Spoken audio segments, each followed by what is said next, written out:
asalaamaaleykum gaay asalaamaaleykum ah Diomaye mooy Sonkoy Diomaye mooy Sonko ak Diomaye fii la soxi ko de fii la soxi ko bu ngeen fàttali ko ñaari weer si ginnaaw mooy jour bi le conseil constitutionnel doon valider candidature Diomaye Faye boobu maa ngi def direct si biir direct bi ñoom benn xaritu journaliste woo jox ma ko si biir direct bi laa leen joxe information bi si laa teg nag ni Diomaye mooy Sonko mooy Diomaye pour boobu rek wan nit ñi nekk sotti si ak def si la booba Ousmane Sonko même désigné gul Diomaye ginnaaw bi nag la si ñetti candidat moom Habib Sy Cheikh Tidiane Dièye ak Diomaye c'est le Diomaye et c'est le Sonko désigné Diomaye ginnaaw bu mu passé kii yooyu mu doon def vidéo yooyu mu doon jàllale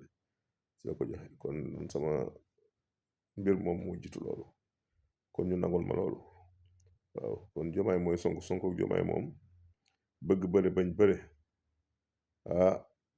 yooyu moom may borom de may borom bëgg bëre bañ bëre Sonko mooy Diomaye Sonko yokku cere dooli ñeex maa leen moom de mais lépp rek si biir la sotti sek def la kon ñu rafetal rek yàlla na yàlla wéral yàlla na yàlla dolli xéewal yàlla na yàlla yóbbu si bis bi ak jàmm te si ndox mu sedd am nañ yaakaar de jërëjëf ñuy ziar